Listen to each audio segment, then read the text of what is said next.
안녕하세요. 단밤이에요. 오늘 하루도 잘 보내셨나요? 오늘은 여러분들께 재미있는 옛날 이야기 다시 들려드리려고 해요.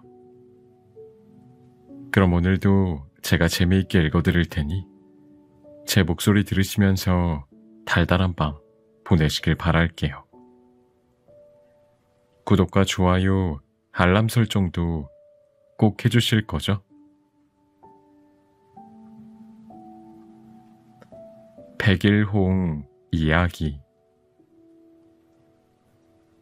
옛날 아주 먼 옛날 어느 바닷가 마을에 사람들에게 큰 근심거리 하나가 있었습니다. 이 마을에는 봄이 되면 머리가 셋이나 되는 이무기가 사람들의 배를 뒤집고 어부들을 괴롭혔기 때문입니다. 그래서 마을 사람들은 해마다 처녀를 하나씩 뽑아 이무기를 달래기 위해 제물로 바치고 있었습니다. 어느 해 봄날에도 마을 사람들은 또 다시 모두 두려움에 떨었습니다. 마을 사람들은 김 노인의 외동딸 꽃내를 이무기의 제물로 바치기로 했습니다. 김 노인과 꽃내는 생이별을 해야만 했답니다. 그런데 그때 어디선가 젊고 힘센 장수 하나가 나타났습니다. 이무기 때문에 어여쁜 처녀를 바칠 수 없다며 이무기를 죽여버리겠다고 했습니다. 장수는 꽃내의 옷으로 갈아입고 제단 위에 대신 올라갔습니다. 그때 머리 셋 달린 이무기가 나타났습니다. 장수는 칼을 휘둘러 이무기의 머리 하나를 쳤습니다. 이무기는 비틀거리더니 바닷속으로 도망가 버렸답니다. 꽃내는 장수 덕분에 목숨을 건졌고 마을에는 평화가 찾아왔습니다. 그러나 이무기가 완전히 죽지 않았기 때문에 또 언제 다시 올지 불안했습니다. 장수는 이무기를 물리치러 바다로 떠나기로 했습니다. 떠나면서 장수는 꽃내에게 약속을 했답니다. 이무기를 죽이고 돌아오면 자기와 결혼해달라고 청혼을 한 것입니다. 내 배는 흰 돛을 달고 떠납니다. 흰 돛을 그대로 달고 오면 살아 돌아오는 것이고, 만일 내가 죽는다면 돛이 붉게 변할 것입니다.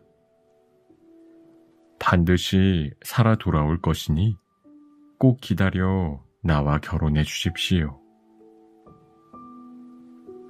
이 말을 남기고 장수는 이무기를 물리치러 바다로 떠났습니다.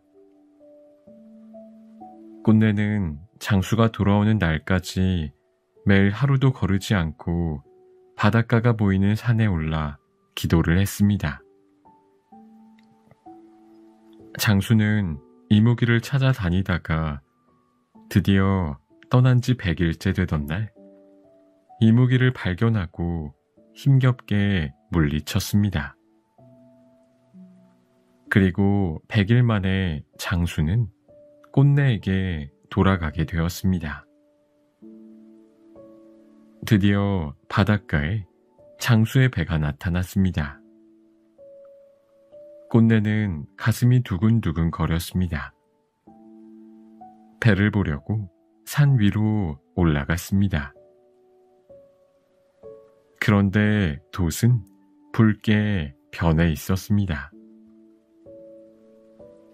멀리 산 위에서 붉은 돛을 발견한 꽃내는 장수가 죽은 줄 알았습니다. 꽃내는 절망한 나머지 바다에 몸을 던져 죽고 말았습니다. 그러나 사실은 장수가 이무기를 죽일 때 이무기의 피가 번져서 돛이 붉게 물든 것이었습니다. 장수는 육지에 도착해서 꽃내를 찾았지만 꽃내는 이미 숨을 거둔 뒤였습니다. 장수는 돌아올 때 돛의 색을 확인하지 못한 것을 후회하며 꽃내를 부둥켜 안고 울었습니다. 장수는 꽃내를 양지 바른 곳에 묻었습니다. 시간이 흘러 꽃내가 죽은 무덤에는 예쁜 꽃이 100일 동안 붉게 피었다가 지곤 했습니다. 사람들은 이 꽃을 꽃내의 넋이라고 하여 백일홍이라고 부른다고 합니다.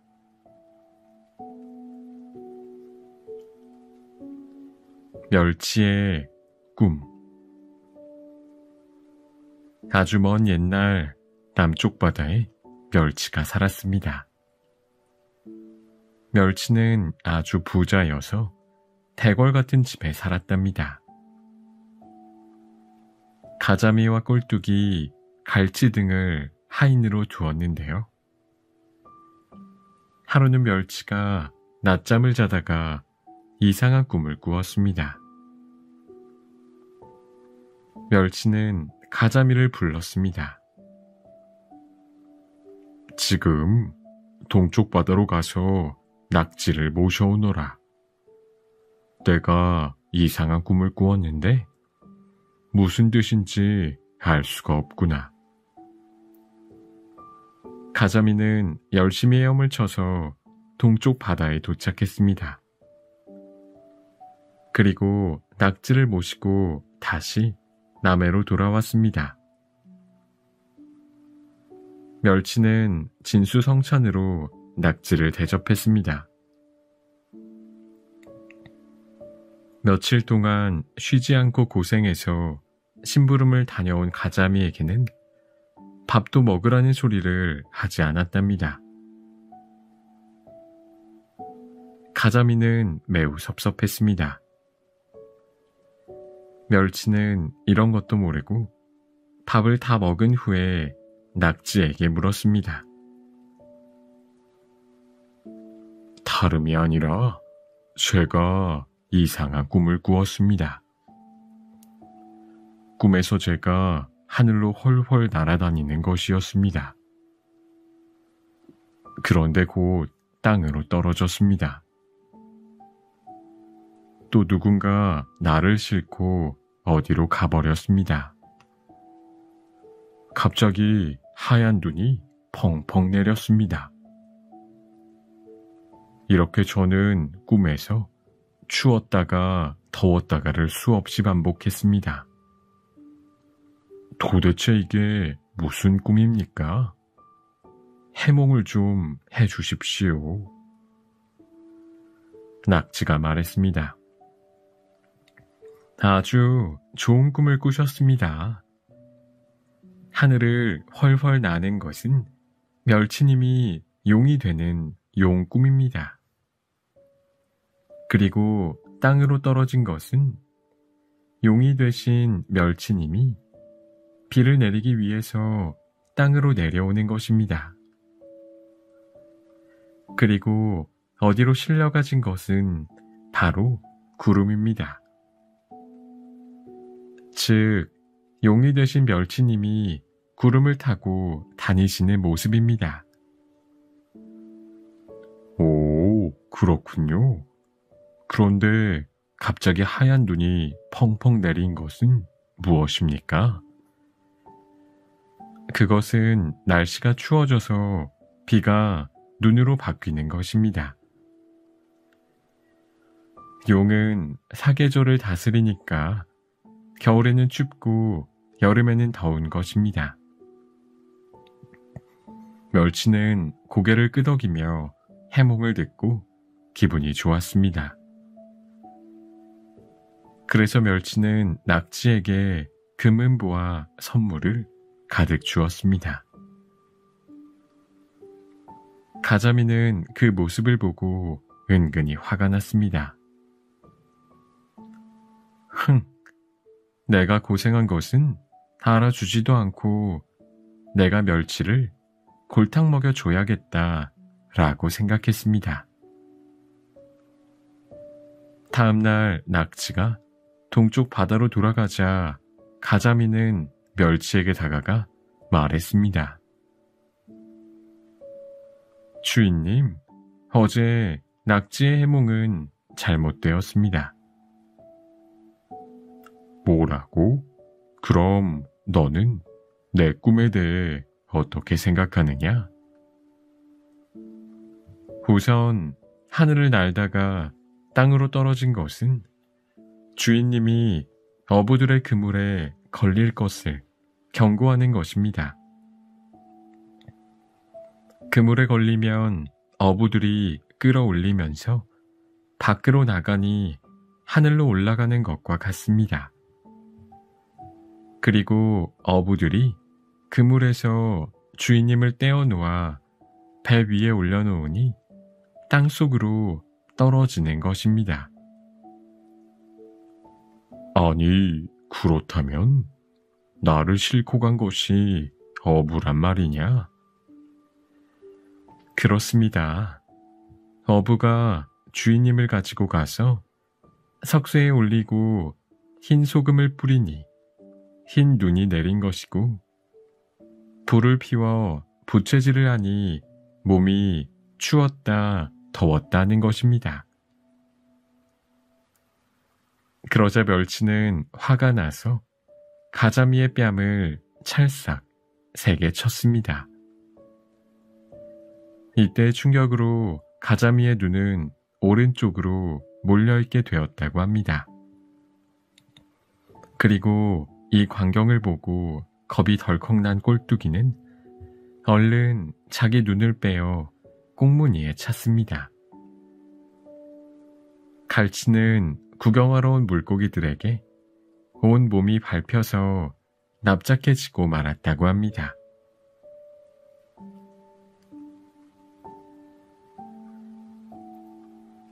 에밀레종 이야기.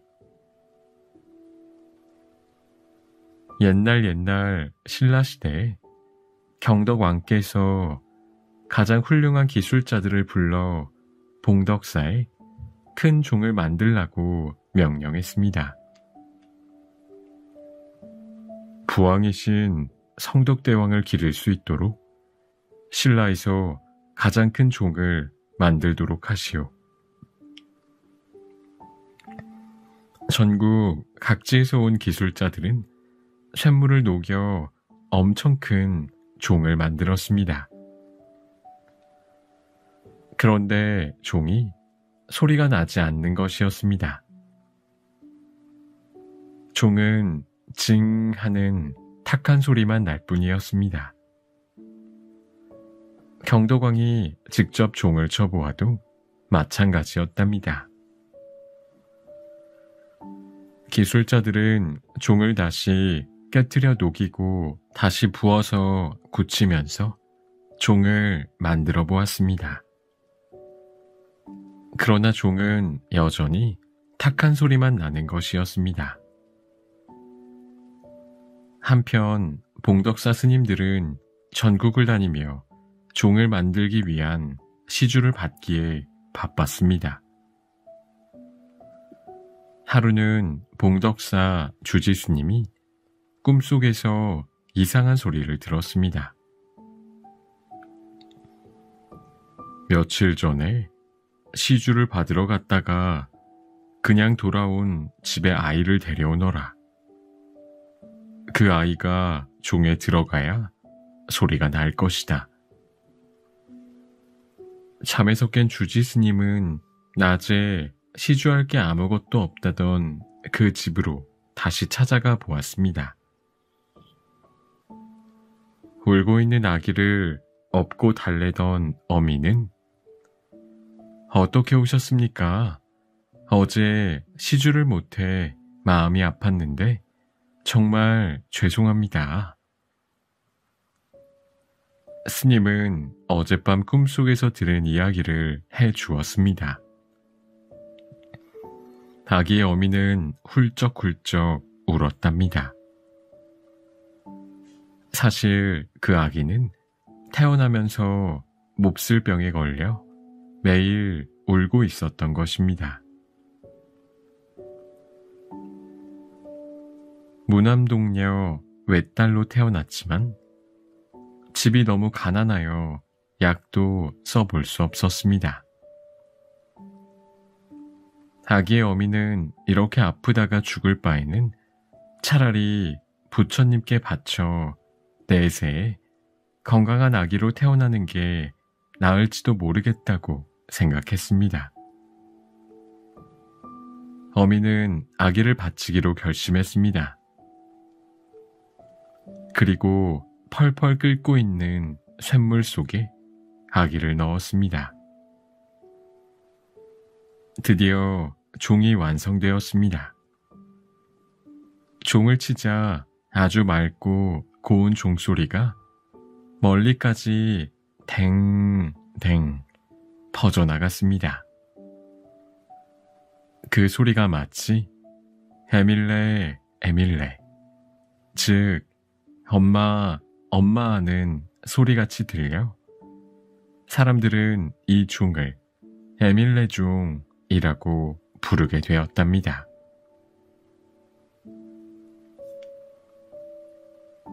아사달과 아사녀. 옛날에 백제라는 나라에 아주 유명한 석공 아사달이 아내 아사녀와 함께 행복하게 살고 있었습니다. 어느 날 신라에서 불국사를 짓는다고 실력이 뛰어난 석공들을 불러 모았습니다. 아사달도 우수한 석공으로 뽑혔습니다. 아사녀와 헤어지기 싫었지만 아사달은 신라에 갔습니다. 아사달은 불국사에 있는 석가탑을 만드는데 온 힘을 기울였답니다. 아사달을 신라에 보내고 백제에서 기다리던 아사녀는 한 해, 두 해가 지나도 남편이 오지 않자 불국사가 있는 신라에 찾아갔습니다. 그러나 탑이 완성되기 전까지 여자를 들일 수 없다는 금기가 있어 남편을 만나지 못했습니다. 아사녀는 포기하지 않고 불국사 문 앞을 오락가락 서성거리며 남편을 기다렸습니다. 이를 보다 못한 불국사 스님이 말했습니다.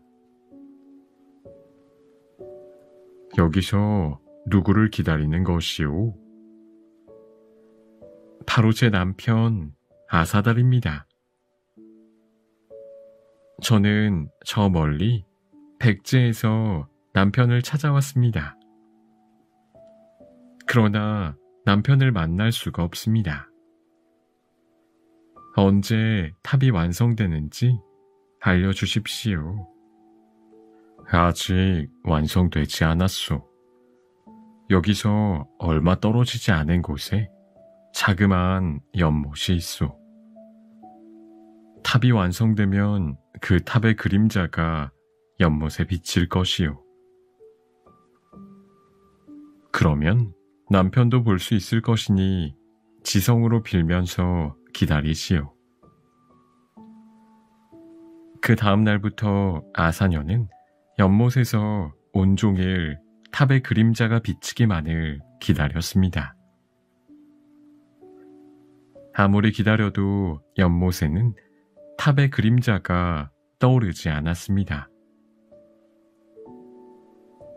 아사녀는 고향으로 되돌아갈 기력조차 잃고 남편의 이름만 불렀답니다. 연못에는 남편의 모습만 어른어른 비쳤습니다. 아사녀는 남편 아사달의 이름을 부르면서 연못 속에 손을 넣다 그만 풍덩 빠져버렸습니다. 드디어 탑을 완성하고 아사달은 집으로 돌아갈 수 있게 되었습니다.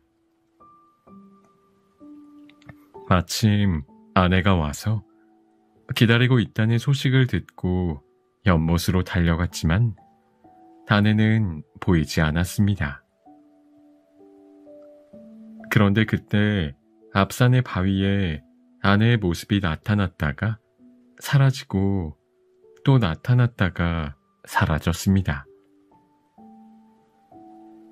그 웃고 있는 모습이 인자한 부처님의 모습처럼 보이기도 하였습니다. 아사달은 그때부터 바위에 아내 아사녀의 모습을 조각하기 시작했습니다. 아사녀의 모습을 바위에 새긴 아사달은 비로소 고향으로 돌아갈 수 있었습니다.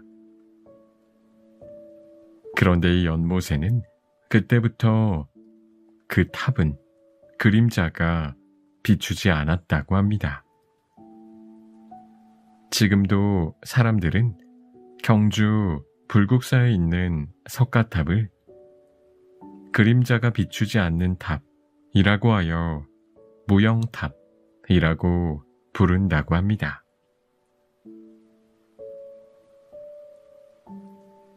개와 고양이. 옛날 어느 강가에 가난한 할아버지, 할머니 부부가 살았습니다. 할아버지는 물고기를 잡으러 강으로 나갔습니다. 하루 종일 한 마리도 잡히지 않다가 저녁 때쯤 커다란 잉어 한 마리가 잡혔습니다. 그런데 낚시줄에 올라온 잉어가 눈물을 뚝뚝 흘리는 것이었답니다. 할아버지는 가엾은 마음에 잉어를 놓아주었습니다. 잉어는 고맙다는 말을 남기고 강물 속으로 멀리 사라졌습니다. 다음 날 할아버지가 또 낚시를 하러 강가에 나갔습니다. 그때 어디서 한 젊은이가 다가와 어제 저를 살려주셔서 고맙습니다. 그 잉어가 바로 저입니다. 저는 저 먼 바닷속 용왕님의 아들인데 용왕님께서 할아버님을 모셔오라고 하셨습니다. 할아버지는 몇 번 사양하다가 젊은이를 따라 바닷속 용궁에 갔습니다. 젊은이는 용왕님 앞으로 가기 전에 할아버지에게 이렇게 말했습니다. 용왕님이 소원을 물어보시면 파란 구슬이 갖고 싶다고 하십시오. 할아버지가 용왕님께 가자 용왕은 제 아들의 생명을 구해주셔서 정말 고맙습니다. 소원을 말씀해 보십시오. 제가 들어드리겠습니다. 할아버지는 젊은이의 말대로 파란 구슬을 갖고 싶다고 말했습니다. 용왕님은 할아버지에게 마법의 파란 구슬을 주었답니다. 파란 구슬을 가지고 집으로 돌아온 할아버지는 그것이 무엇이든 다 만들어주는 마법의 구슬이라는 것을 알았습니다. 파란 구슬로 금은보화를 만든 할아버지, 할머니 부부는 아주 큰 부자가 되었답니다. 이 소문을 들은 강 건너 마을 욕심쟁이 할머니가 찾아왔습니다. 그 파란 구슬이 그렇게 신기하다면서요. 한번 구경이나 하게 해주세요. 할머니는 파란 구슬을 보여주었습니다. 그러자 욕심쟁이 할머니는 자기가 가져온 가짜 구슬과 몰래 바꾸어 놓고 허둥지둥 가버렸습니다. 파란 구슬이 없어지자 할아버지와 할머니는 다시 가난해졌습니다. 할아버지는 예전처럼 물고기를 잡아서 먹고 살아야 했습니다. 할아버지 집에 있던 개와 고양이도 그 전처럼 배고픈 신세가 되었답니다. 하루는 개와 고양이가 의논을 했습니다. 우리가 파란 구슬을 찾아오자. 그러자. 욕심쟁이 할머니가 가져간 게 틀림없어. 우리가 찾아서 할아버지 할머니에게 갖다 드리자. 개와 고양이는 조용히 집을 나와 강을 건너 욕심쟁이 할머니 집으로 갔습니다. 욕심쟁이 할머니 집은 대궐같이 으리으리했습니다. 그리고 대문 앞에 하인들이 지키고 있어 들어갈 수가 없었답니다. 고양이는 쌀 창고로 들어가 쥐들이 있는 곳으로 갔습니다. 이놈, 쥐들아, 당장 가서 파란 구슬을 찾아오너라. 그렇지 않으면 모두 잡아먹어버릴 테다. 그러자 쥐 한 마리가 찍찍거리며 재빨리 어디론가 가더니 파란 구슬을 물고 왔습니다. 개와 고양이는 파란 구슬을 가지고 욕심쟁이 할머니 집을 빠져나왔습니다. 강가에 이르자 개는 구슬을 입에 문 고양이를 등에 태우고 강을 건너기로 했습니다.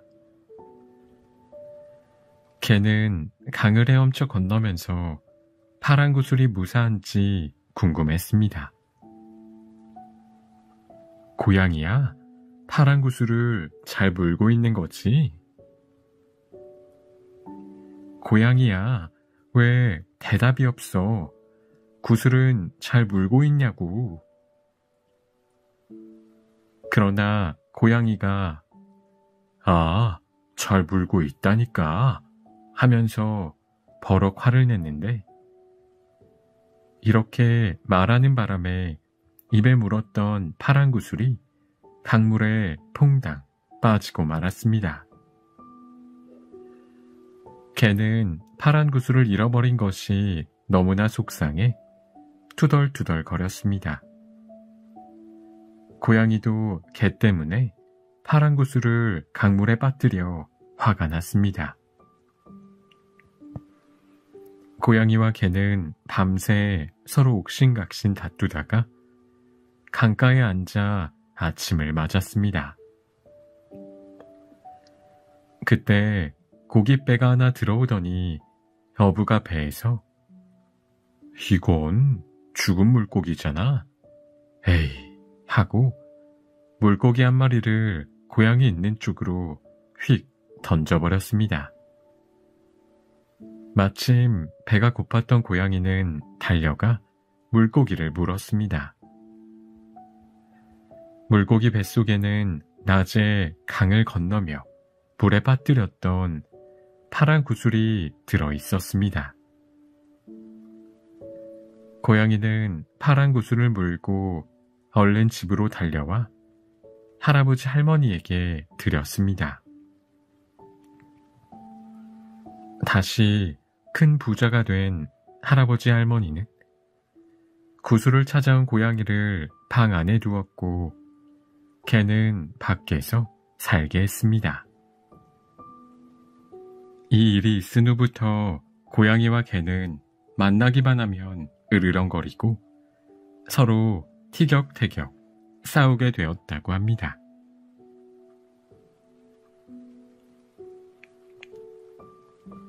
열두 띠 이야기.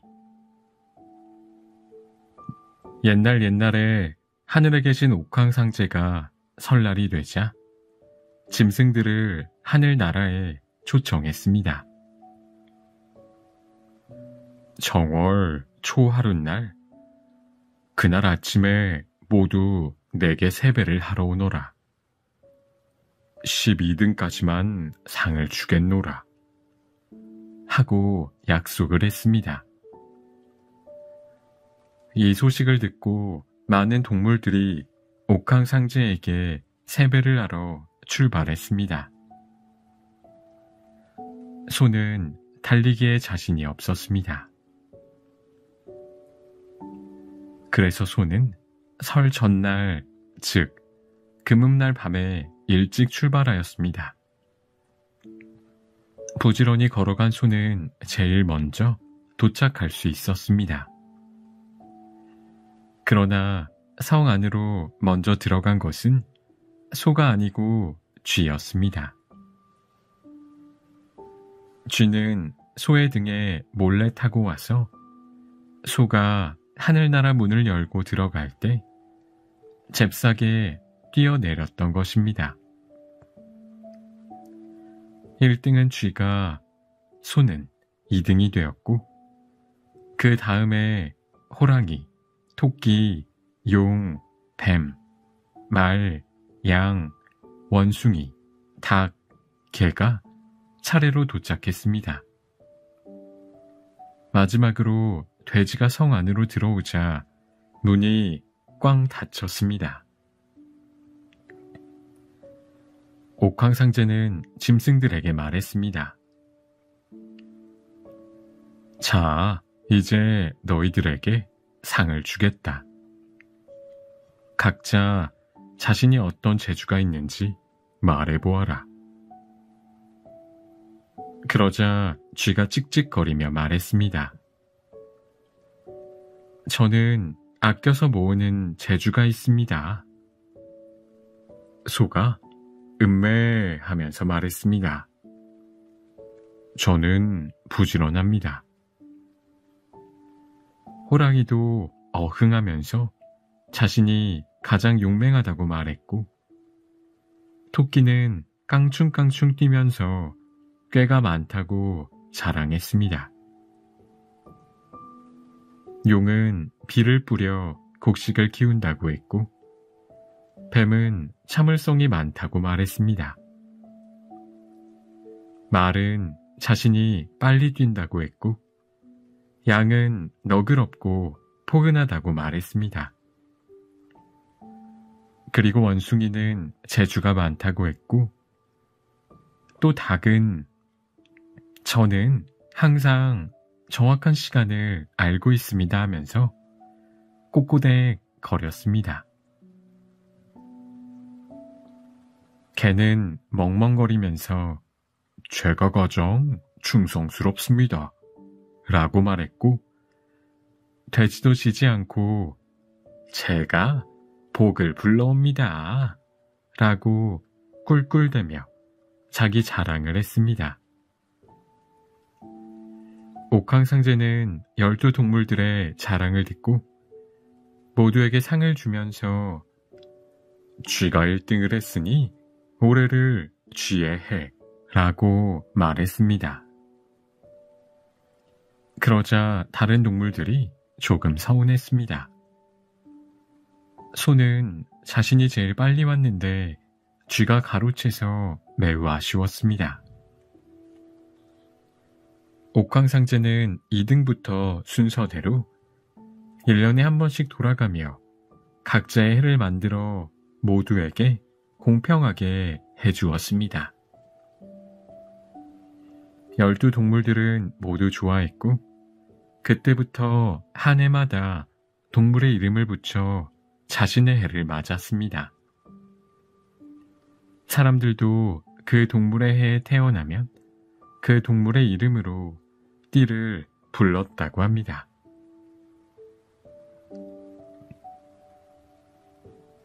엄지손가락 톰.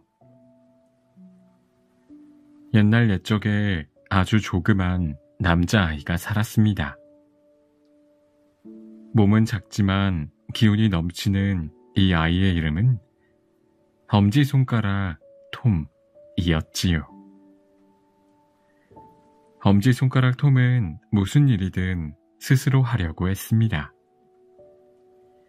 엄마나 아빠가 엄지손가락 톰아, 넌 몸이 작으니까 우리가 해줄게 라고 하면 톰은 이렇게 대답했습니다. 그럴 필요 없어요.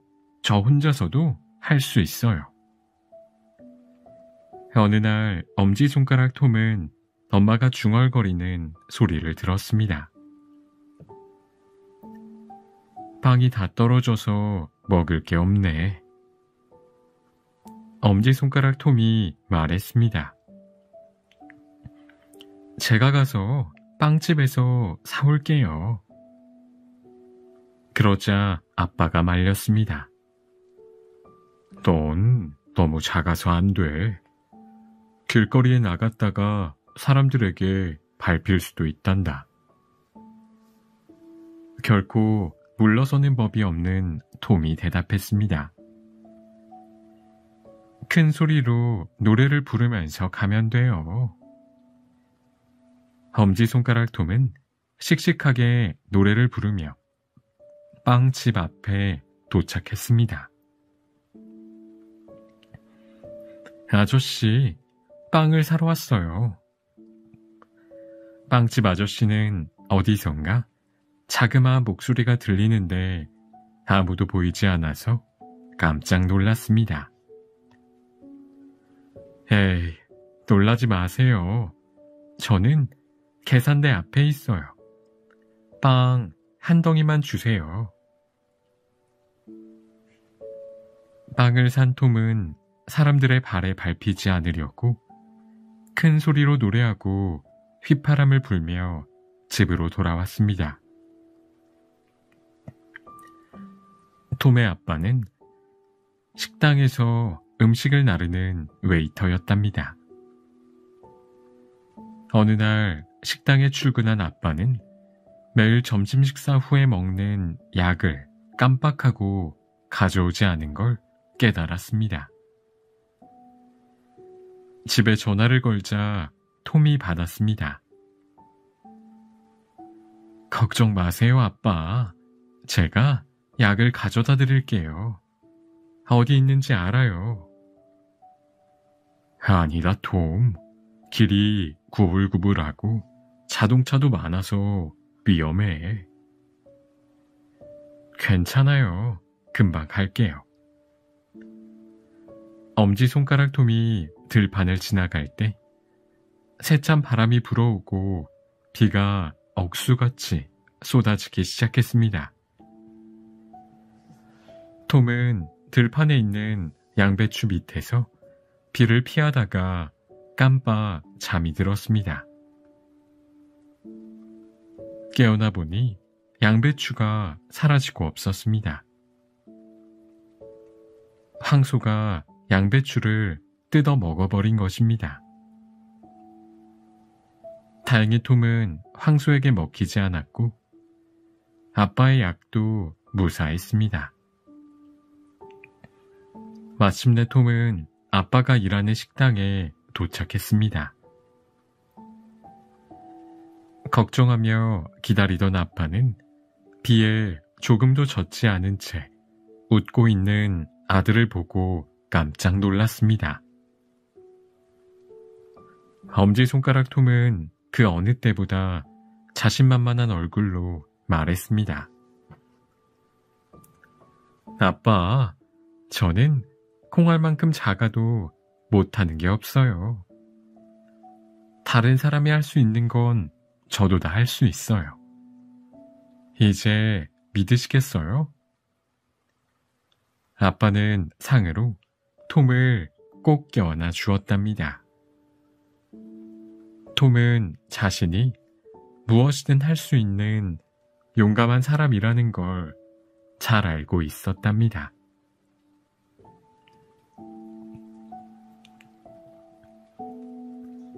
하멜른의 피리 부는 사나이. 쥐떼가 하멜른이라는 도시를 공격했습니다. 갑작스러운 쥐떼의 공격에 아이 어른 할 것 없이 모두가 공포에 휩싸였습니다. 마을 어디든 쥐가 보이지 않는 곳이 없었지요. 집, 가게, 은행, 곡물 창고, 놀이터, 거리까지 쥐들이 빽빽했습니다. 시장과 의원들은 대체 뭐라는 거야? 겁에 질린 사람들이 소리쳤습니다. 아니, 쥐떼가 창고에 저장된 곡식은 물론이고 갓 수확한 곡식까지 전부 먹어치우게 생겼는데 이러다 아이들하고 우리까지 잡아먹을지도 몰라. 사람들의 불만이 커지자 시장은 쥐를 없애주는 사람에게 금화 5만 개를 주겠다고 했습니다. 며칠 후 키가 크고 호리호리한 사나이가 겨드랑이에 피리를 낀 채 시장 앞에 나타났습니다. 하멜른의 쥐떼를 완전히 없애버릴 방법을 알고 있습니다. 좋소. 시장이 기뻐하며 소리쳤습니다. 쥐를 한 마리도 남김없이 없애준다면 약속한 상금을 주겠소. 사나이는 피리로 마법의 노래를 연주하며 도시 이곳저곳을 돌아다녔습니다. 그러나 집안은 물론 거리 구석구석 숨어있던 쥐들이 몰려 나오더니 신비한 피리 소리에 홀린 듯 피리 부는 사나이를 따라갔습니다. 하멜론을 가로지르는 베이저강에 이르자 쥐들은 거센 물살 속으로 뛰어들었고 한 마리도 남김없이 물에 빠져 죽었습니다. 시장님, 의원님들, 그리고 하멜론 시민 여러분, 약속한 대로 쥐들을 없앴습니다. 이제 여러분들이 약속을 지켜주세요. 좋소, 좋아요. 시장이 대답했습니다. 쥐떼를 없애준 건 고맙소. 하지만 고작 피리 연주에 5만 개는 좀 너무하지 않소? 100개면 충분할 것 같군요. 5만 개를 준다고 약속하셨으니 5만 개를 주세요. 약속하셨잖아요. 피리 부는 사나이는 화가 났습니다. 다시 마법 같은 피리 소리가 마을에 울려 퍼지기 시작했습니다. 그러자 하멜른에 사는 130명의 아이들이 마법에 홀린 듯 피리 부는 사나이를 따라가기 시작했습니다. 마을을 벗어나 한참을 걸었을 때 피리 부는 사나이가 다른 곡을 연주하기 시작했습니다. 그러자 산 허리가 갈라져 틈이 생겼습니다. 아이들은 행진하듯 그 안으로 들어갔습니다.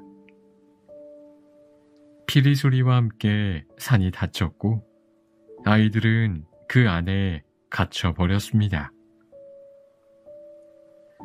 하멜른 사람들은 슬픔에 빠져 울부짖었습니다. 시장과 의원들은 피리 부는 사나이에게 용서를 구하며 처음에 약속한 것보다 2배 더 많은 금화 10만 개를 주겠다고 했습니다. 피리 부는 사나이는 그 제안을 받아들였습니다. 좋아요. 내가 너무 심한 벌을 내린 것 같군요. 아이들을 돌려보내지요. 피리 부는 사나이도 하멜른 사람들도 전부 흡족해 했고, 아이들은 다시 예전처럼 쥐떼 없는 거리에서 뛰어놀 수 있었답니다.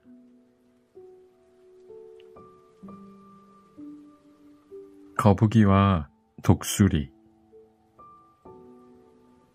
동물들이 말을 할 수 있던 시절, 느림보 거북이가 호숫가에 살고 있었습니다.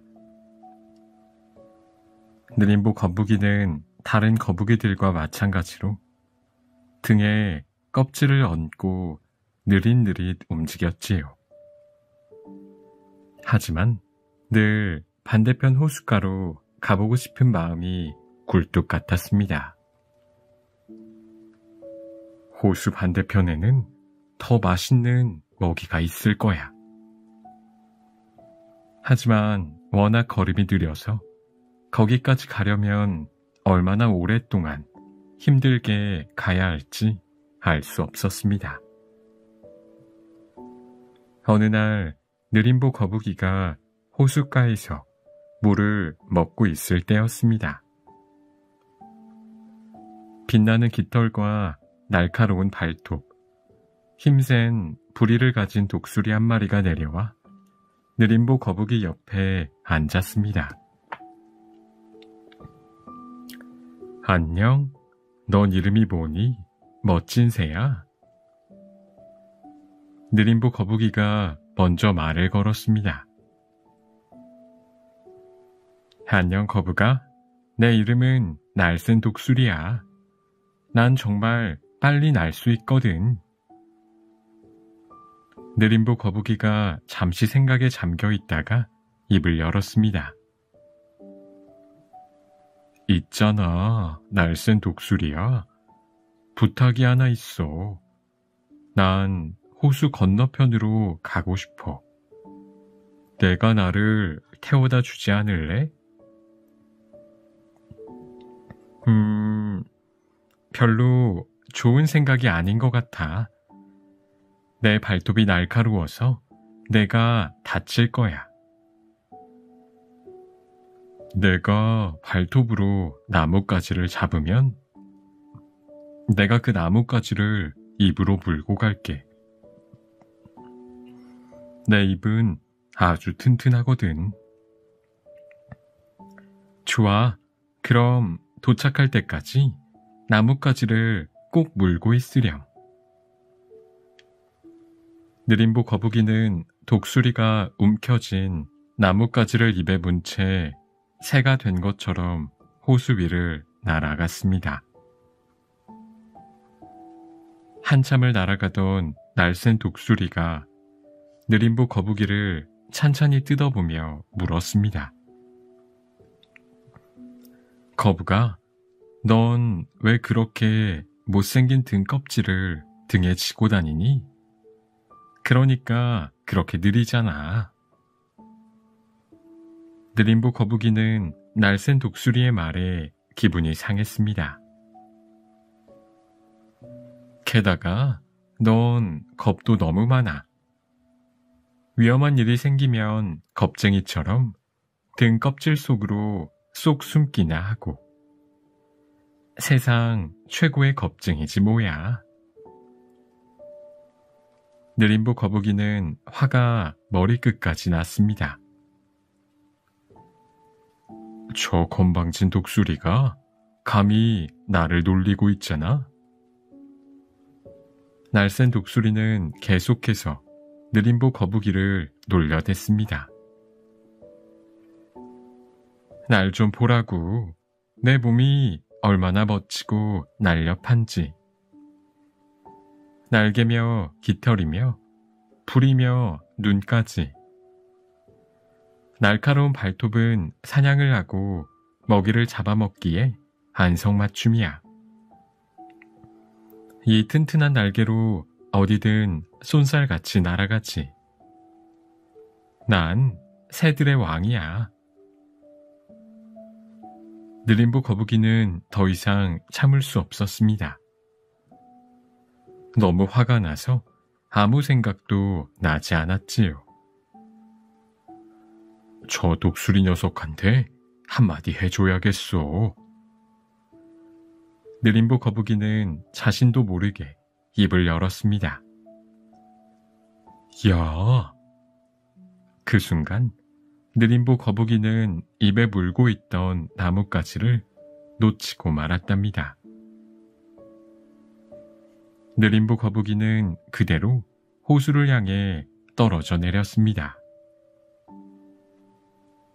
풍덩 소리와 함께 물에 빠진 느림보 거북이는 마치 돌덩이처럼 밑으로 가라앉았습니다. 그리고 그대로 물에 빠져 죽고 말았습니다. 육지에 사는 느림보 거북이는 수영을 할 줄 몰랐거든요.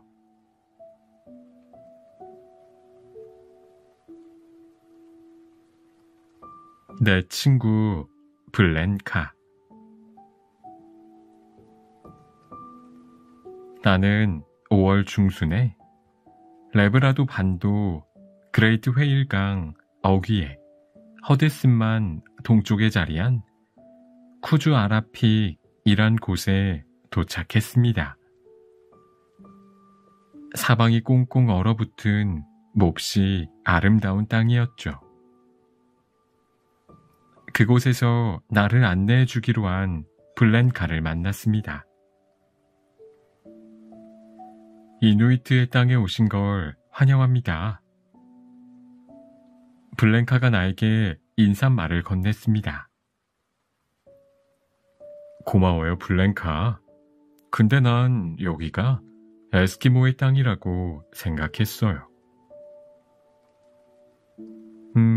우리는 에스키모라고 불리는 걸 별로 좋아하지 않는답니다. 우린 이누이트족이에요. 그린란드 서쪽에 시베리아 초원에서 알래스카와 캐나다를 지나는 북극 지방에서도 2800년 동안 계속 살아온 민족이죠. 그러니 에스키모 말고 이누이트라고 불러주세요. 어느 날 아침 내가 블렌카에게 물었습니다. 블렌카, 사방이 온통 하얀색이라 지루하지는 않나요? 주위를 아무리 둘러봐도 이따금씩 이끼의 흔적이 보이거나 하나씩 외롭게 서 있는 바위만 보일 뿐 그저 하얀 눈발만 펼쳐진 곳이었거든요. 전부 다 하얀색으로만 보여요? 블렌카가 눈을 빛내며 물었습니다. 당신은 구분하지 못하겠지만 우리는 하얀색에서 무수히 많은 색을 본답니다. 한 가지 색은 아름답지 않아요. 다양한 색이 하나로 섞여 있어야 아름답죠.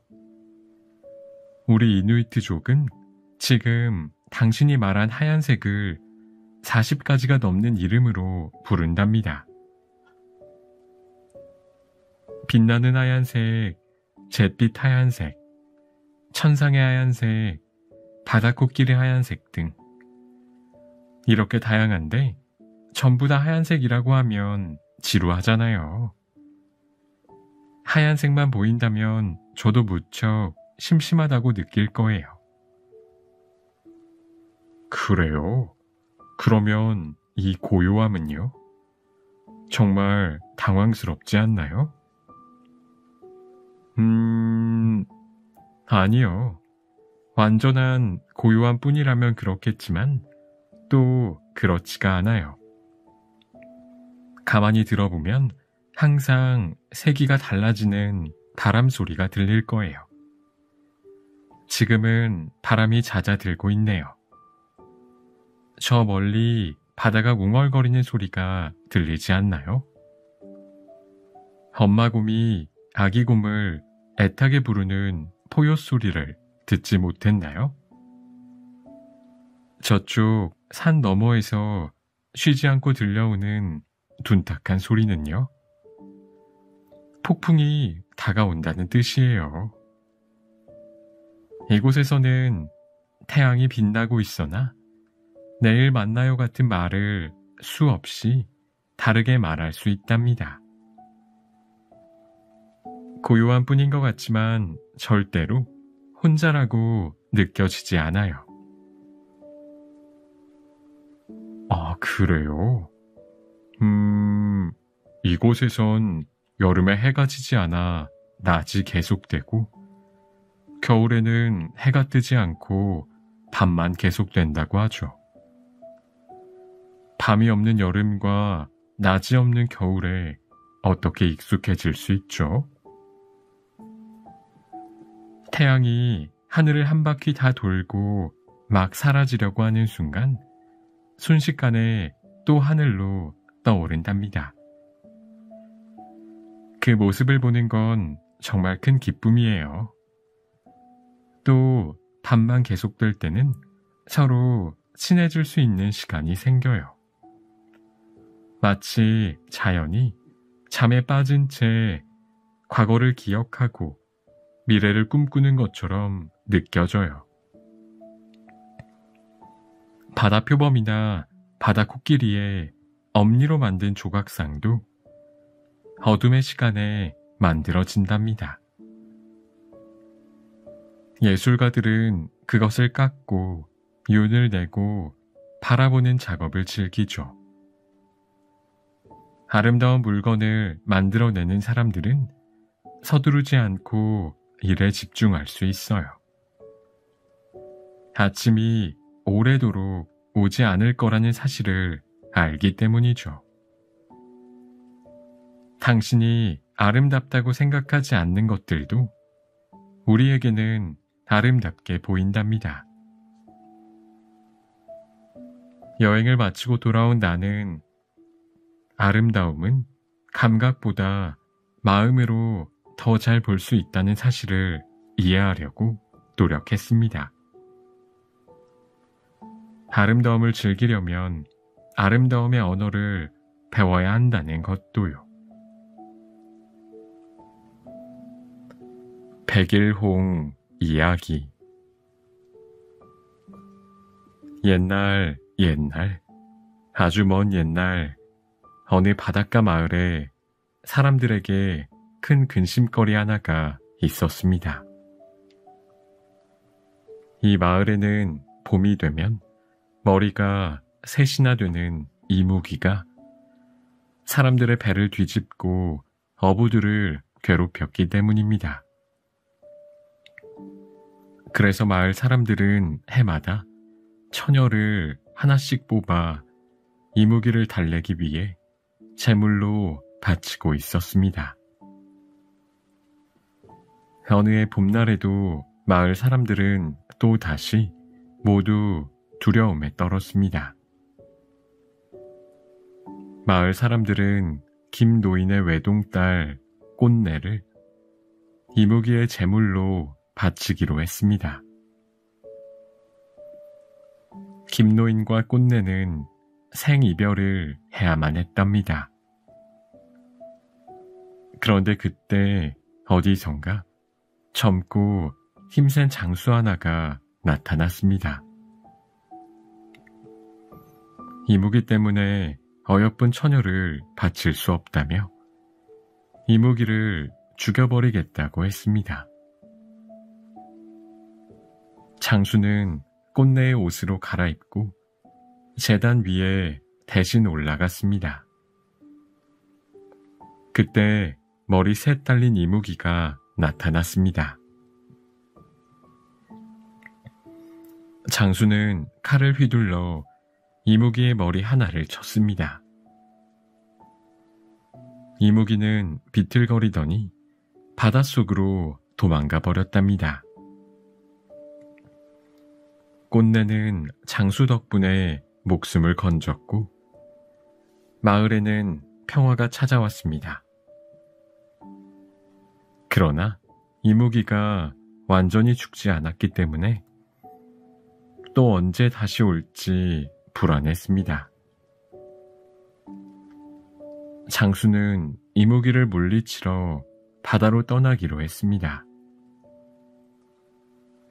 떠나면서 장수는 꽃내에게 약속을 했답니다. 이무기를 죽이고 돌아오면 자기와 결혼해달라고 청혼을 한 것입니다. 내 배는 흰 돛을 달고 떠납니다. 흰 돛을 그대로 달고 오면 살아 돌아오는 것이고, 만일 내가 죽는다면 돛이 붉게 변할 것입니다. 반드시 살아 돌아올 것이니 꼭 기다려 나와 결혼해 주십시오. 이 말을 남기고 장수는 이무기를 물리치러 바다로 떠났습니다. 꽃내는 장수가 돌아오는 날까지 매일 하루도 거르지 않고 바닷가가 보이는 산에 올라 기도를 했습니다. 장수는 이무기를 찾아다니다가 드디어 떠난 지 100일째 되던 날 이무기를 발견하고 힘겹게 물리쳤습니다. 그리고 100일 만에 장수는 꽃내에게 돌아가게 되었습니다. 드디어 바닷가에 장수의 배가 나타났습니다. 꽃내는 가슴이 두근두근 거렸습니다. 배를 보려고 산 위로 올라갔습니다. 그런데 돛은 붉게 변해 있었습니다.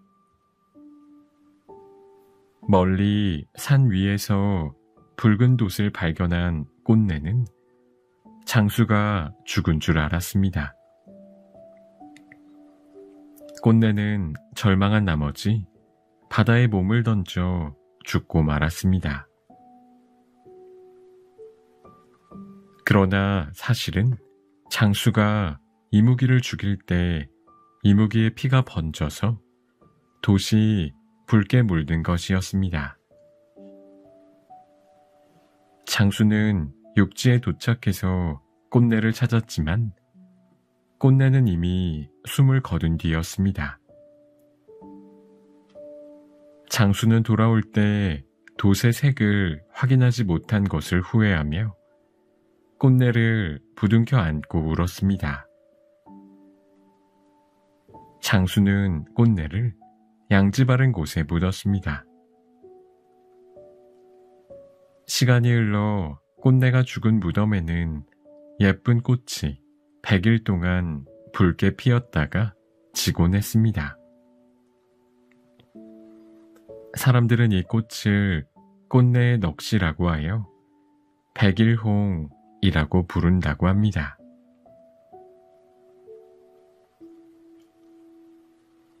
멸치의 꿈. 아주 먼 옛날 남쪽 바다에 멸치가 살았습니다. 멸치는 아주 부자여서 대궐 같은 집에 살았답니다. 가자미와 꼴뚜기, 갈치 등을 하인으로 두었는데요.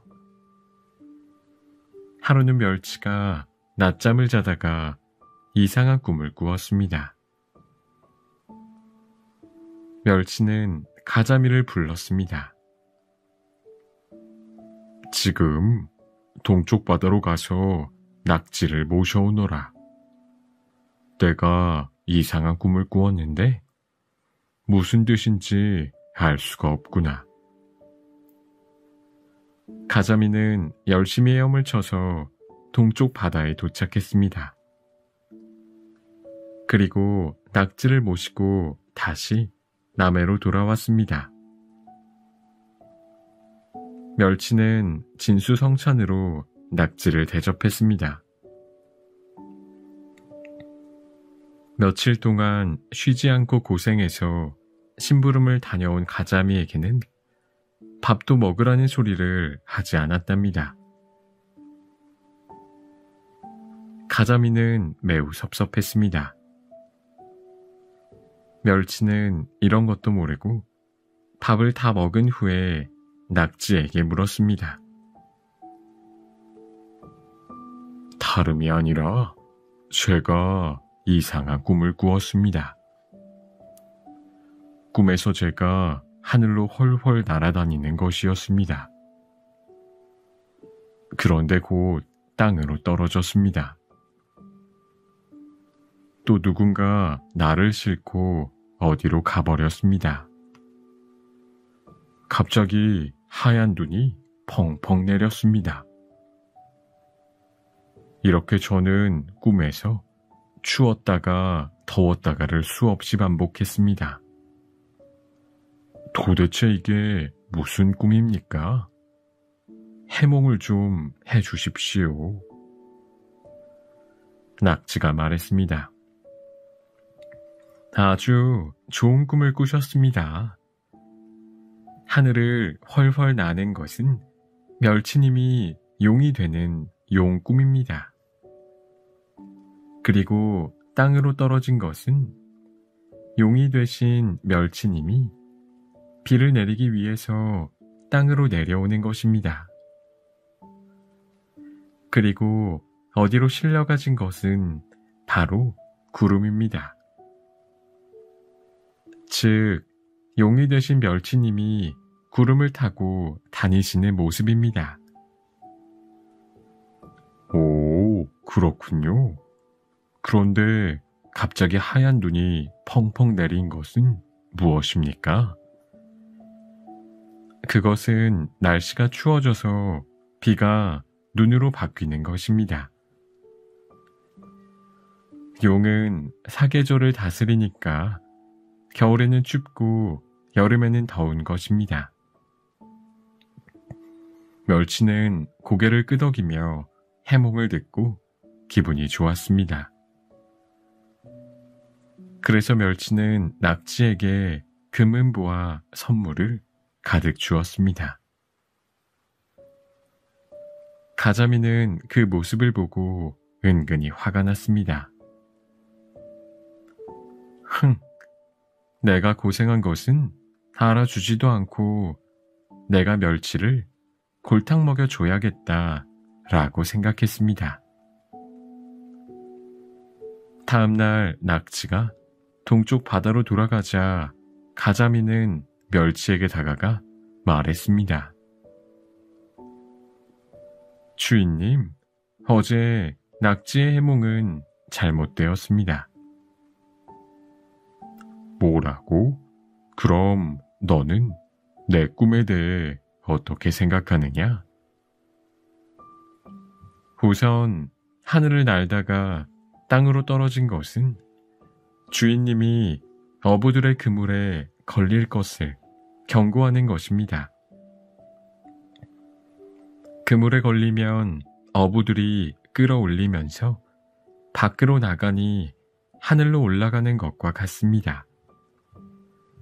그리고 어부들이 그물에서 주인님을 떼어놓아 배 위에 올려놓으니 땅속으로 떨어지는 것입니다. 아니, 그렇다면 나를 싣고 간 것이 어부란 말이냐? 그렇습니다. 어부가 주인님을 가지고 가서 석쇠에 올리고 흰 소금을 뿌리니 흰 눈이 내린 것이고, 불을 피워 부채질을 하니 몸이 추웠다 더웠다 하는 것입니다. 그러자 멸치는 화가 나서 가자미의 뺨을 찰싹 3개 쳤습니다. 이때 충격으로 가자미의 눈은 오른쪽으로 몰려있게 되었다고 합니다. 그리고 이 광경을 보고 겁이 덜컥 난 꼴뚜기는 얼른 자기 눈을 빼어 꽁무니에 찼습니다. 갈치는 구경하러 온 물고기들에게 온 몸이 밟혀서 납작해지고 말았다고 합니다.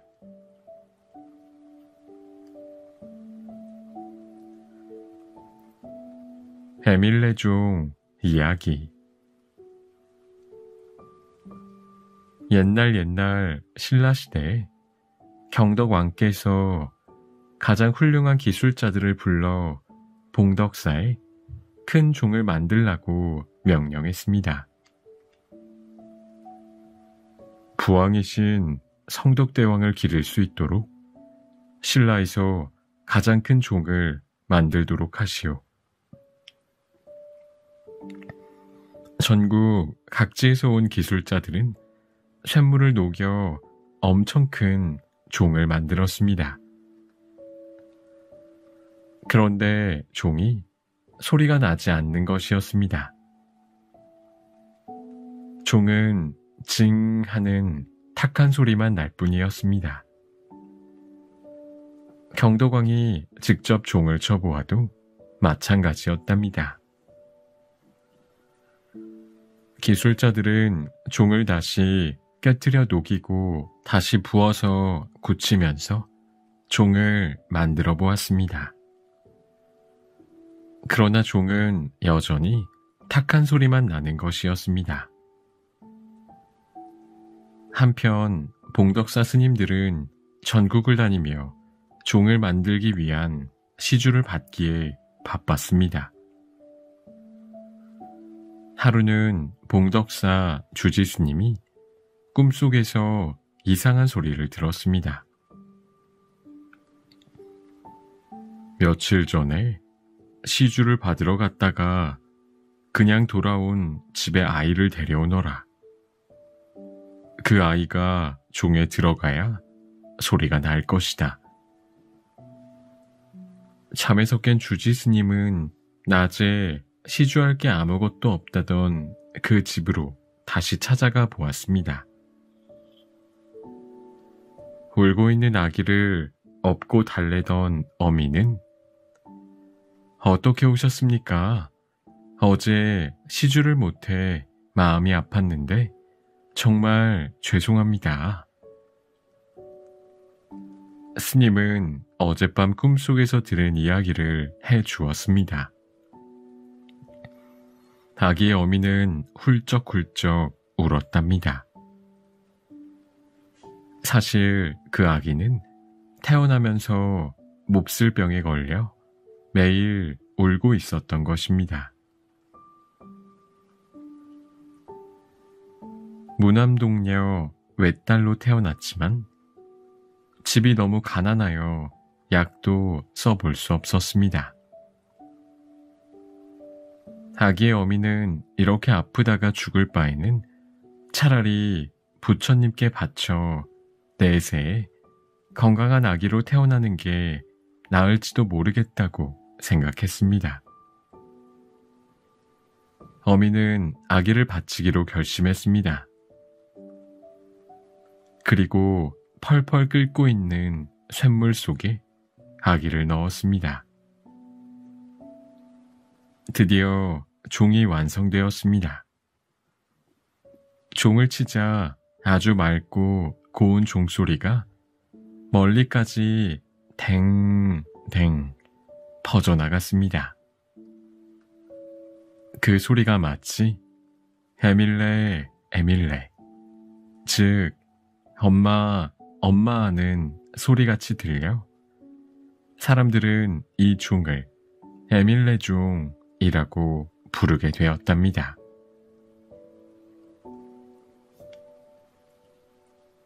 아사달과 아사녀. 옛날에 백제라는 나라에 아주 유명한 석공 아사달이 아내 아사녀와 함께 행복하게 살고 있었습니다. 어느 날 신라에서 불국사를 짓는다고 실력이 뛰어난 석공들을 불러 모았습니다. 아사달도 우수한 석공으로 뽑혔습니다. 아사녀와 헤어지기 싫었지만 아사달은 신라에 갔습니다. 아사달은 불국사에 있는 석가탑을 만드는데 온 힘을 기울였답니다. 아사다를 신라에 보내고 백제에서 기다리던 아사녀는 한 해, 두 해가 지나도 남편이 오지 않자 불국사가 있는 신라에 찾아갔습니다.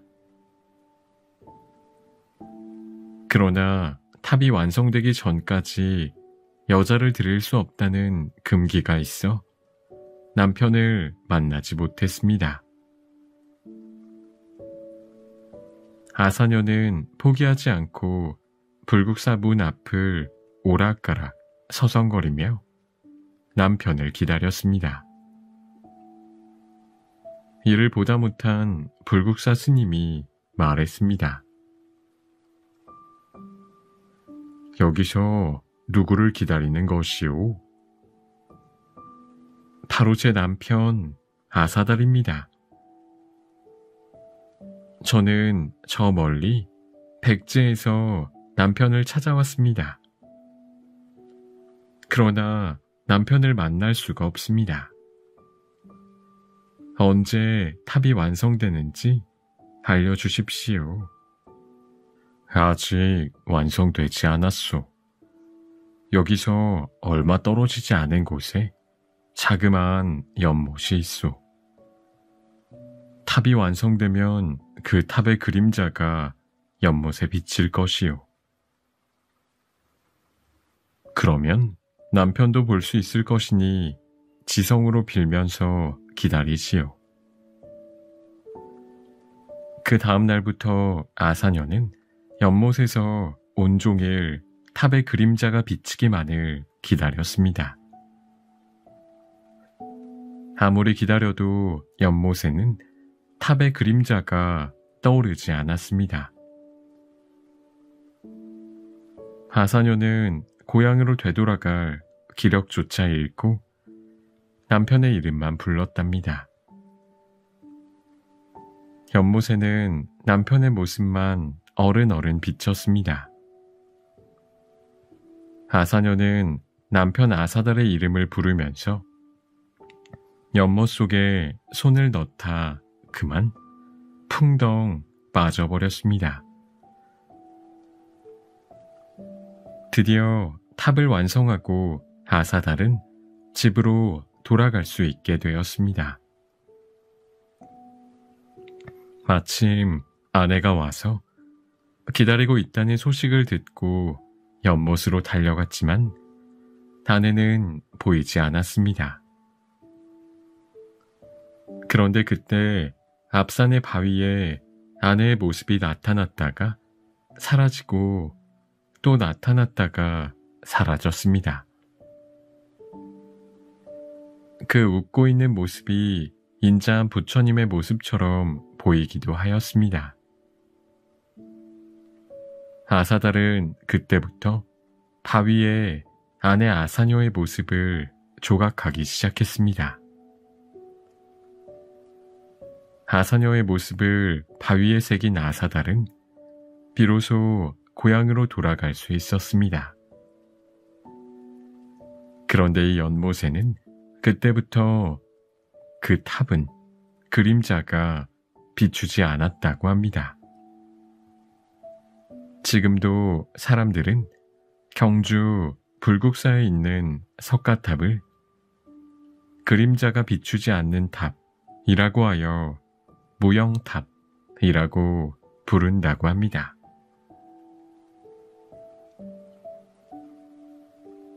개와 고양이. 옛날 어느 강가에 가난한 할아버지, 할머니 부부가 살았습니다. 할아버지는 물고기를 잡으러 강으로 나갔습니다. 하루 종일 한 마리도 잡히지 않다가 저녁 때쯤 커다란 잉어 한 마리가 잡혔습니다. 그런데 낚시줄에 올라온 잉어가 눈물을 뚝뚝 흘리는 것이었답니다. 할아버지는 가엾은 마음에 잉어를 놓아주었습니다. 잉어는 고맙다는 말을 남기고 강물 속으로 멀리 사라졌습니다. 다음날 할아버지가 또 낚시를 하러 강가에 나갔습니다. 그때 어디서 한 젊은이가 다가와 어제 저를 살려주셔서 고맙습니다.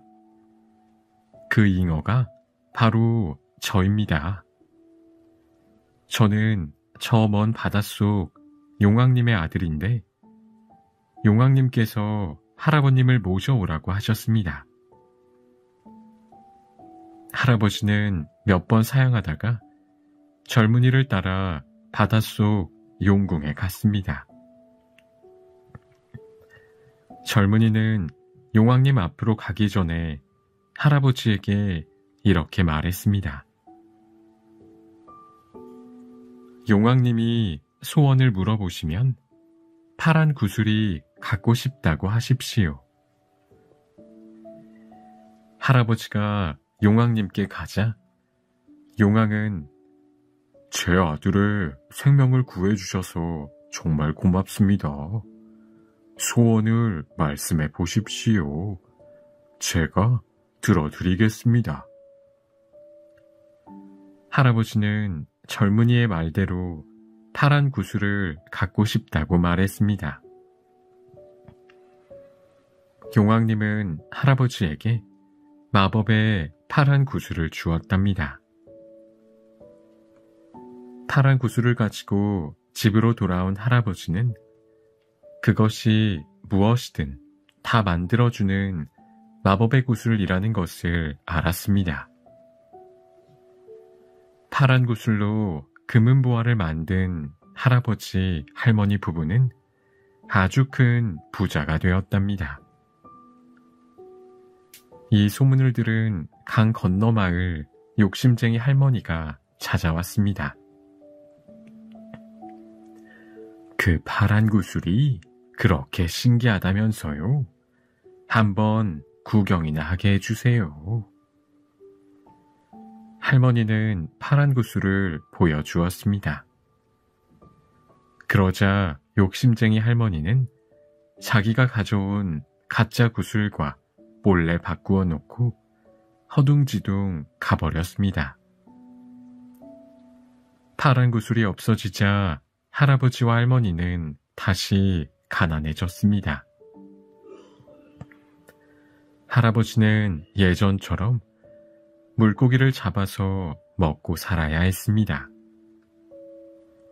할아버지 집에 있던 개와 고양이도 그 전처럼 배고픈 신세가 되었답니다. 하루는 개와 고양이가 의논을 했습니다. 우리가 파란 구슬을 찾아오자.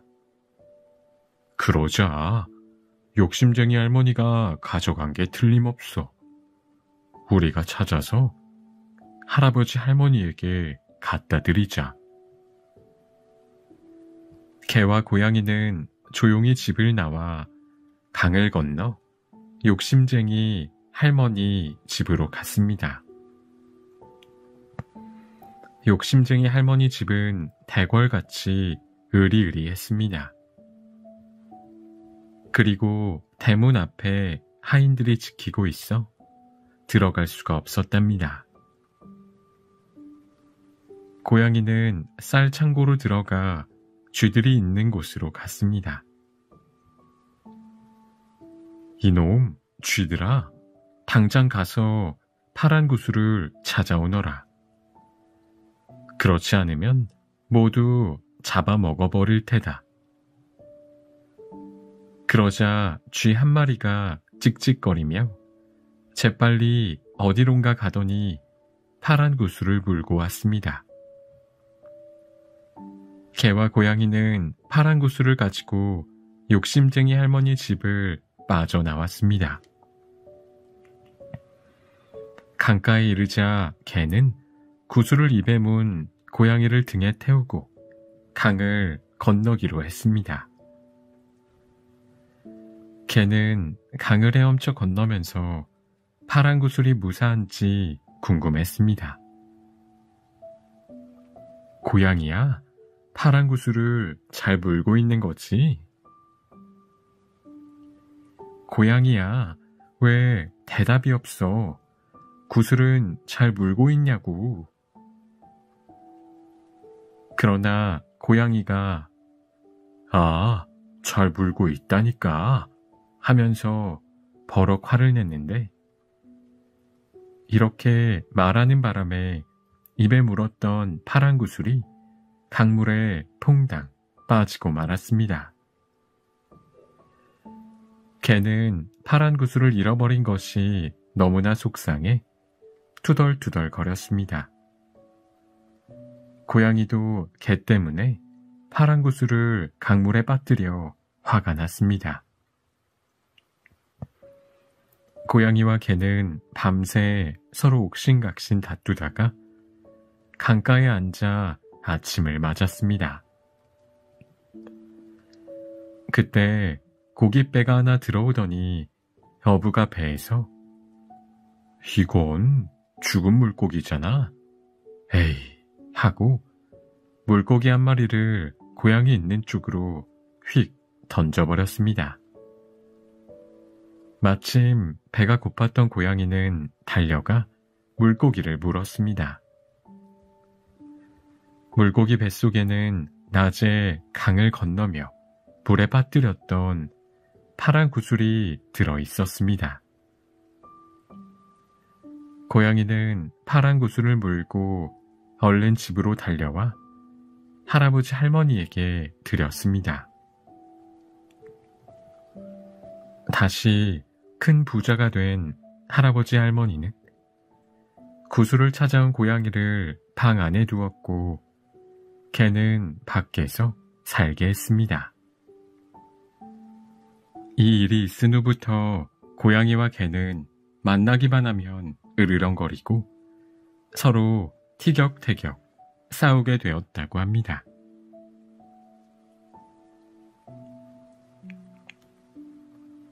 열두 띠 이야기. 옛날에 하늘에 계신 옥황상제가 설날이 되자 짐승들을 하늘나라에 초청했습니다. 정월 초하룻날 그날 아침에 모두 내게 세배를 하러 오너라. 12등까지만 상을 주겠노라. 하고 약속을 했습니다. 이 소식을 듣고 많은 동물들이 옥황상제에게 세배를 하러 출발했습니다. 소는 달리기에 자신이 없었습니다. 그래서 소는 설 전날, 즉 금음날 밤에 일찍 출발하였습니다. 부지런히 걸어간 소는 제일 먼저 도착할 수 있었습니다. 그러나 성 안으로 먼저 들어간 것은 소가 아니고 쥐였습니다. 쥐는 소의 등에 몰래 타고 와서 소가 하늘나라 문을 열고 들어갈 때 잽싸게 뛰어내렸던 것입니다. 1등은 쥐가, 소는 2등이 되었고 그 다음에 호랑이, 토끼, 용, 뱀, 말, 양, 원숭이, 닭, 개가 차례로 도착했습니다. 마지막으로 돼지가 성 안으로 들어오자 문이 꽝 닫혔습니다. 옥황상제는 짐승들에게 말했습니다.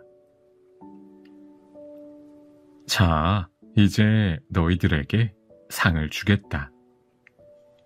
각자 자신이 어떤 재주가 있는지 말해보아라. 그러자 쥐가 찍찍거리며 말했습니다. 저는 아껴서 모으는 재주가 있습니다. 소가 음매하면서 말했습니다. 저는 부지런합니다. 호랑이도 어흥하면서 자신이 가장 용맹하다고 말했고 토끼는 깡충깡충 뛰면서 꾀가 많다고 자랑했습니다. 용은 비를 뿌려 곡식을 키운다고 했고, 뱀은 참을성이 많다고 말했습니다. 말은 자신이 빨리 뛴다고 했고, 양은 너그럽고 포근하다고 말했습니다. 그리고 원숭이는 재주가 많다고 했고, 또 닭은 저는 항상 정확한 시간을 알고 있습니다 하면서 꼬꼬댁 거렸습니다.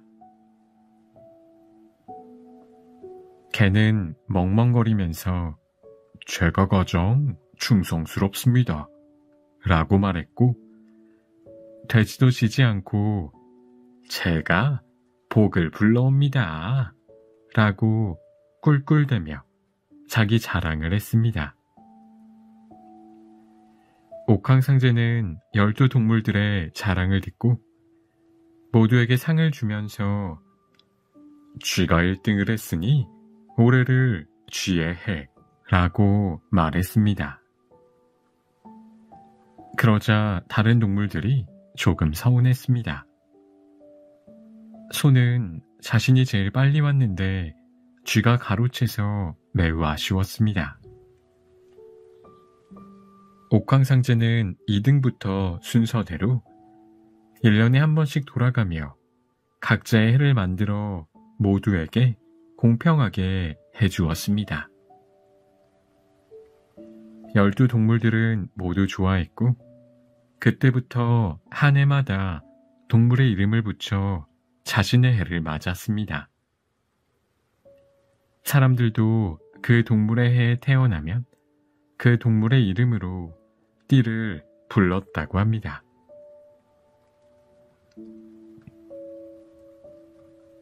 엄지손가락 톰.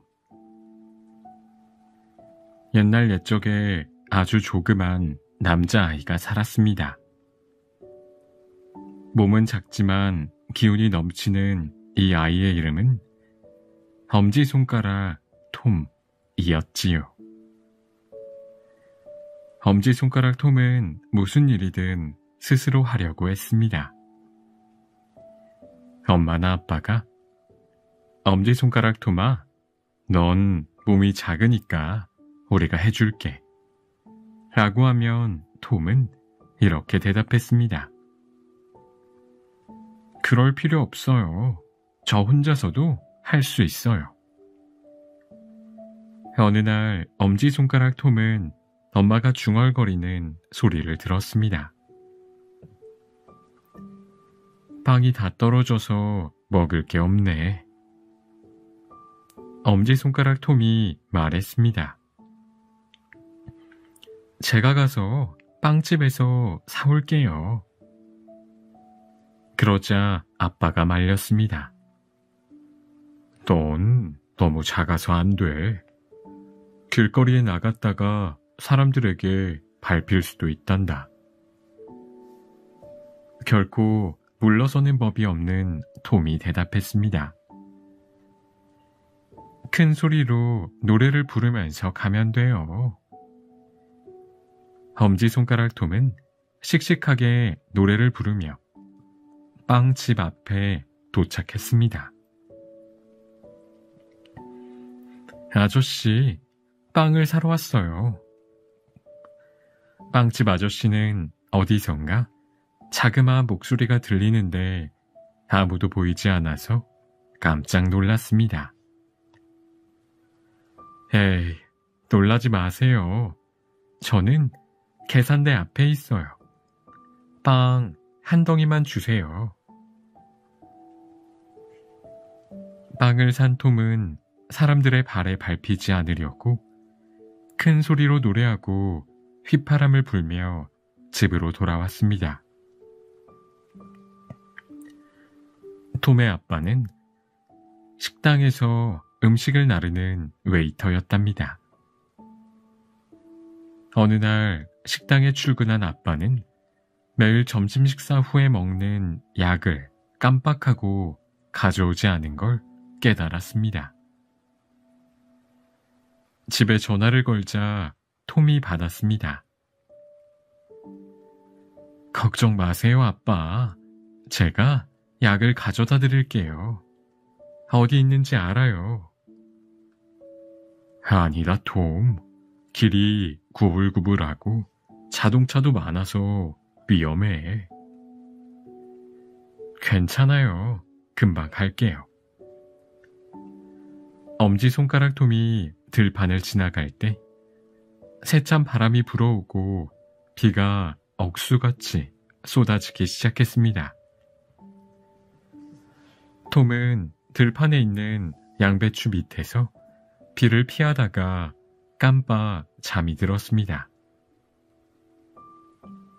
깨어나 보니 양배추가 사라지고 없었습니다. 황소가 양배추를 뜯어 먹어버린 것입니다. 다행히 톰은 황소에게 먹히지 않았고 아빠의 약도 무사했습니다. 마침내 톰은 아빠가 일하는 식당에 도착했습니다. 걱정하며 기다리던 아빠는 비에 조금도 젖지 않은 채 웃고 있는 아들을 보고 깜짝 놀랐습니다. 엄지손가락 톰은 그 어느 때보다 자신만만한 얼굴로 말했습니다. 아빠, 저는 콩알만큼 작아도 못하는 게 없어요. 다른 사람이 할 수 있는 건 저도 다 할 수 있어요. 이제 믿으시겠어요? 아빠는 상으로 톰을 꼭 껴안아 주었답니다. 톰은 자신이 무엇이든 할 수 있는 용감한 사람이라는 걸 잘 알고 있었답니다.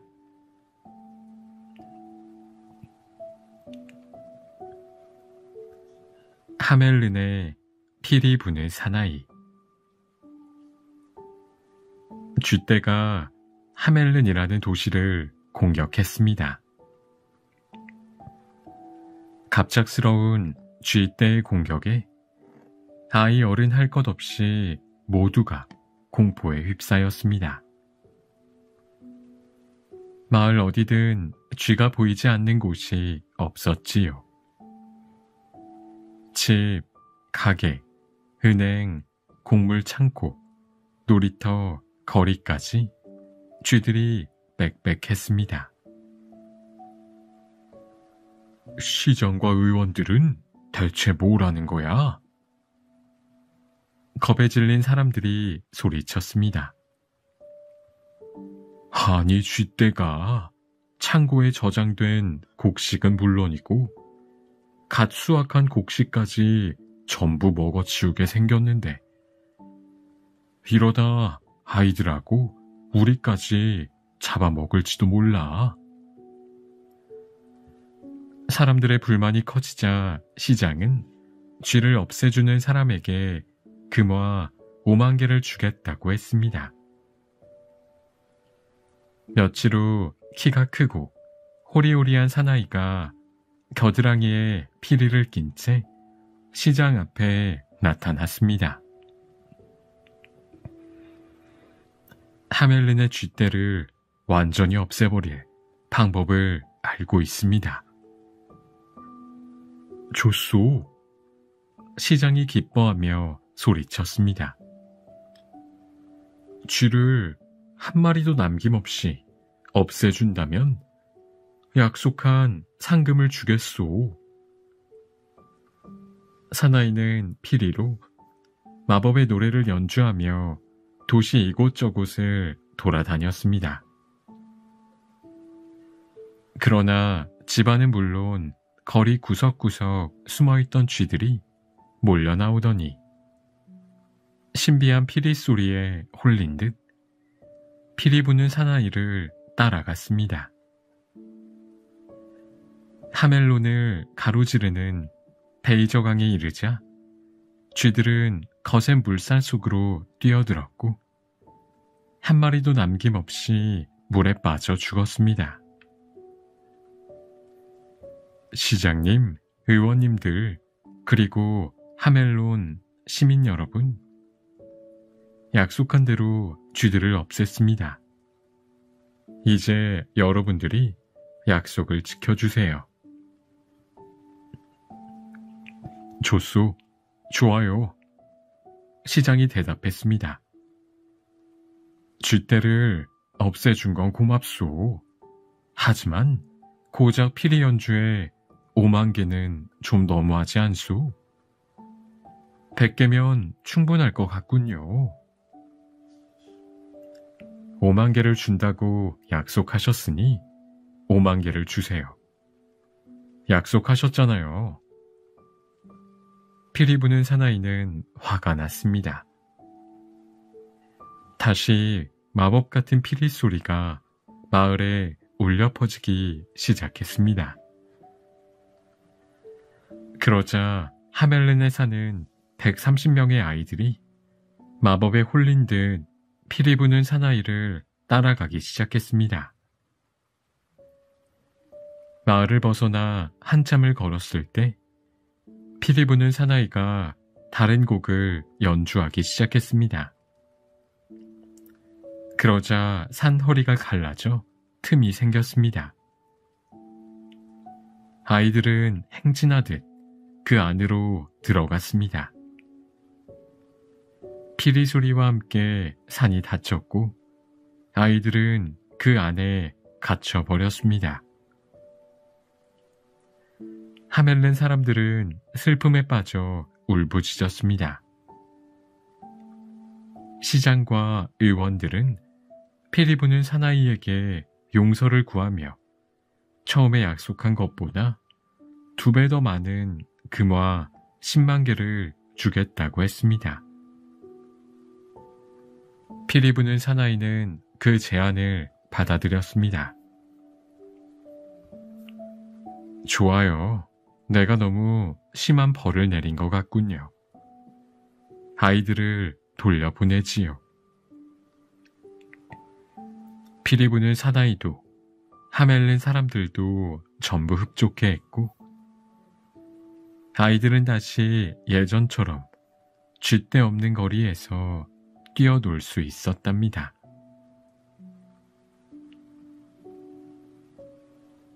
거북이와 독수리. 동물들이 말을 할 수 있던 시절, 느림보 거북이가 호숫가에 살고 있었습니다. 느림보 거북이는 다른 거북이들과 마찬가지로 등에 껍질을 얹고 느릿느릿 움직였지요. 하지만 늘 반대편 호숫가로 가보고 싶은 마음이 굴뚝 같았습니다.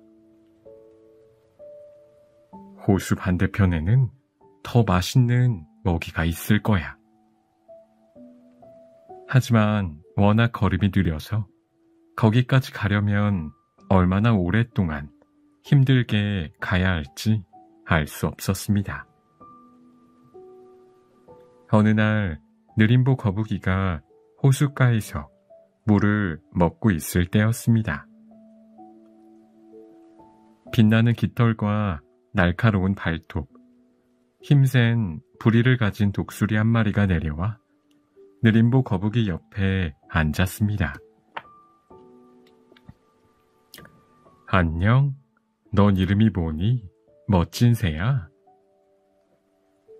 느림보 거북이가 먼저 말을 걸었습니다. 안녕 거북아, 내 이름은 날쌘 독수리야. 난 정말 빨리 날 수 있거든. 느림보 거북이가 잠시 생각에 잠겨 있다가 입을 열었습니다. 있잖아, 날쌘 독수리야. 부탁이 하나 있어. 난 호수 건너편으로 가고 싶어. 내가 나를 태워다 주지 않을래? 별로 좋은 생각이 아닌 것 같아. 내 발톱이 날카로워서 내가 다칠 거야. 내가 발톱으로 나뭇가지를 잡으면 내가 그 나뭇가지를 입으로 물고 갈게. 내 입은 아주 튼튼하거든. 좋아. 그럼 도착할 때까지 나뭇가지를 꼭 물고 있으렴. 느림보 거북이는 독수리가 움켜쥔 나뭇가지를 입에 문 채 새가 된 것처럼 호수 위를 날아갔습니다. 한참을 날아가던 날쌘 독수리가 느림보 거북이를 찬찬히 뜯어보며 물었습니다. 거북아, 넌 왜 그렇게 못생긴 등 껍질을 등에 지고 다니니? 그러니까 그렇게 느리잖아. 느림보 거북이는 날쌘 독수리의 말에 기분이 상했습니다. 게다가 넌 겁도 너무 많아. 위험한 일이 생기면 겁쟁이처럼 등 껍질 속으로 쏙 숨기나 하고. 세상 최고의 겁쟁이지 뭐야. 느림보 거북이는 화가 머리끝까지 났습니다. 저 건방진 독수리가 감히 나를 놀리고 있잖아. 날쌘 독수리는 계속해서 느림보 거북이를 놀려댔습니다. 날 좀 보라고. 내 몸이 얼마나 멋지고 날렵한지. 날개며 깃털이며 불이며 눈까지. 날카로운 발톱은 사냥을 하고 먹이를 잡아먹기에 안성맞춤이야. 이 튼튼한 날개로 어디든 쏜살같이 날아가지. 난 새들의 왕이야. 느림보 거북이는 더 이상 참을 수 없었습니다. 너무 화가 나서 아무 생각도 나지 않았지요.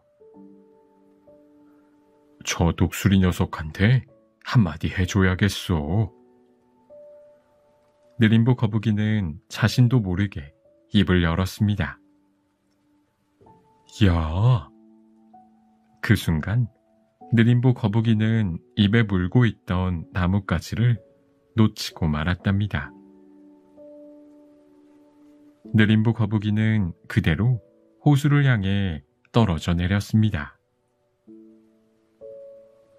풍덩 소리와 함께 물에 빠진 느림보 거북이는 마치 돌덩이처럼 밑으로 가라앉았습니다. 그리고 그대로 물에 빠져 죽고 말았습니다. 육지에 사는 느림보 거북이는 수영을 할 줄 몰랐거든요.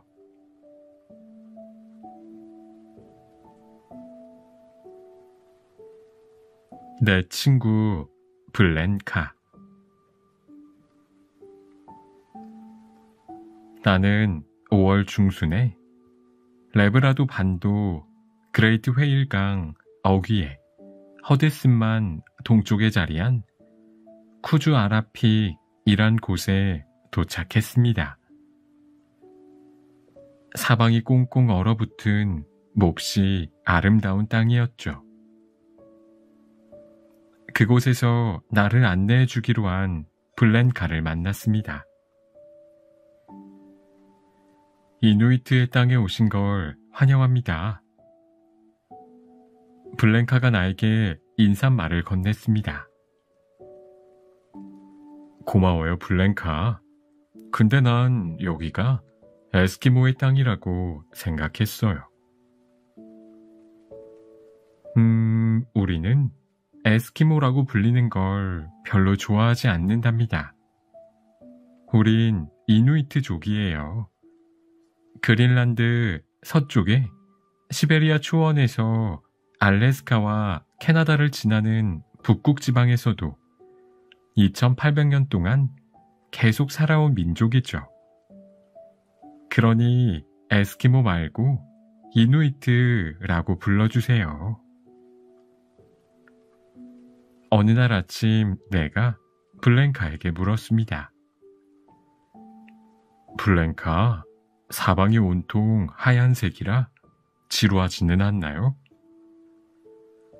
주위를 아무리 둘러봐도 이따금씩 이끼의 흔적이 보이거나 하나씩 외롭게 서 있는 바위만 보일 뿐 그저 하얀 눈발만 펼쳐진 곳이었거든요. 전부 다 하얀색으로만 보여요? 블랭카가 눈을 빛내며 물었습니다. 당신은 구분하지 못하겠지만 우리는 하얀색에서 무수히 많은 색을 본답니다. 한 가지 색은 아름답지 않아요. 다양한 색이 하나로 섞여 있어야 아름답죠. 우리 이누이트족은 지금 당신이 말한 하얀색을 40가지가 넘는 이름으로 부른답니다. 빛나는 하얀색, 잿빛 하얀색, 천상의 하얀색, 바다코끼리 하얀색 등 이렇게 다양한데 전부 다 하얀색이라고 하면 지루하잖아요. 하얀색만 보인다면 저도 무척 심심하다고 느낄 거예요. 그래요? 그러면 이 고요함은요? 정말 당황스럽지 않나요? 아니요. 완전한 고요함 뿐이라면 그렇겠지만 또 그렇지가 않아요.